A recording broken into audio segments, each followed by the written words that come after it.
RTX 3080 première. Bonjour les amis, c'est Pierre de Phone Android. J'espère que vous allez bien et nous très bien parce qu'on a reçu la RTX 3080 de Nvidia, la nouvelle carte graphique phare du constructeur. La 3080, qu'est-ce que c'est? Il faut revenir le 2 septembre dernier. Le constructeur a annoncé ses nouvelles cartes graphiques. C'est très attendu, série 3000, sous une nouvelle architecture qui s'appelle Ampère. Donc il y a la 3070, une carte graphique plus puissante que la 2080 Ti sortie il y a 2 ans, à seulement 519 €. Nvidia a aussi présenté la 3090, une carte graphique à plus de 1500 €, mais avec des performances monstrueuses. D'ailleurs, Nvidia a fait une petite démo où la carte faisait tourner des jeux vidéo en 8K. C'était impressionnant. Et surtout, le constructeur a annoncé la RTX 3080. Alors c'est un peu la figure de proue de la gamme, c'est un peu la carte dédiée aux joueurs exigeants mais qui n'est pas non plus trop chère. Elle est à 719 € et elle est plus puissante que la 2080 Ti qui elle est à plus de 1200 €.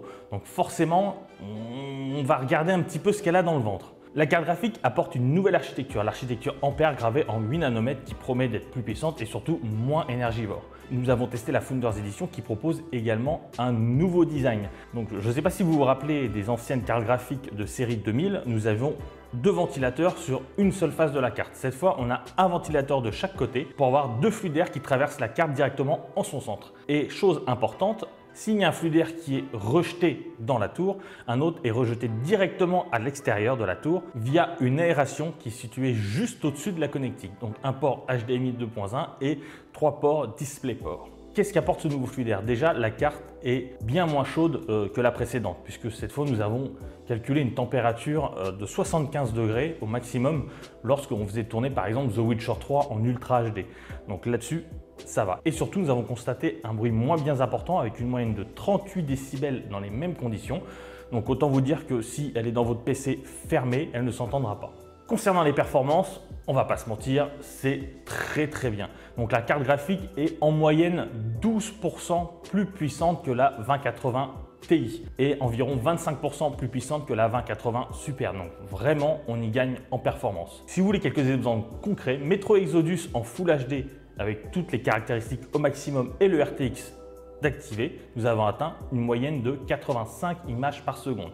Donc vous pouvez jouer à des jeux solo de manière tout à fait sereine, dépassant vraiment les 60 images par seconde sur tous les jeux et même en Ultra HD, sachant que même avec le ray tracing off, tous les jeux ne descendent jamais en dessous des 80 images par seconde, que ce soit Shadow of the Tomb Raider ou alors Horizon Zero Dawn ou même, comme on l'a dit, Metro. C'est une bonne surprise et surtout, pour ce prix-là, avoir une carte graphique qui est plus puissante que la 2080 Ti, bon, c'est à hauteur de 10-15%, c'est pas non plus énorme, mais la carte est quand même beaucoup moins chère, à hauteur de 500 €.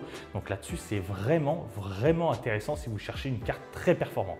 Lors de nos tests très poussés, on a constaté avec un AMD Ryzen 9 une consommation allant jusqu'à 390 watts. Donc la carte graphique montée à 330 watts, ce qui est quand même relativement important. Nvidia sur son site conseille d'avoir une alimentation de 750 watts. Donc c'est vrai que ça permet d'avoir une certaine marge de sécurité, mais si vous avez une alimentation de 650 watts de bonne qualité, vous pouvez l'acheter sans problème et vous pouvez la faire tourner et la mettre à l'épreuve sans aucun souci.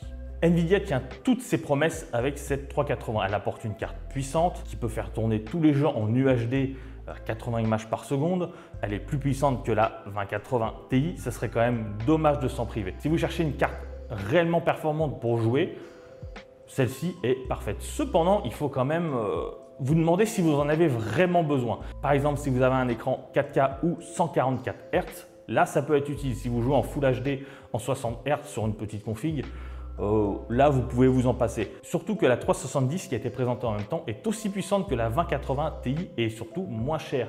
Elle est à 519 €, on le rappelle. Donc là-dessus, si vous cherchez une carte pour rejouer, par exemple, à Cyberpunk 2077 qui arrive bientôt, sans forcément avoir une machine de guerre, avoir un écran incroyable, vous pouvez opter pour celle-ci. Il y a aussi la 390 qui pour le coup est vraiment réservée aux joueurs fortunés qui recherchent la meilleure carte du marché.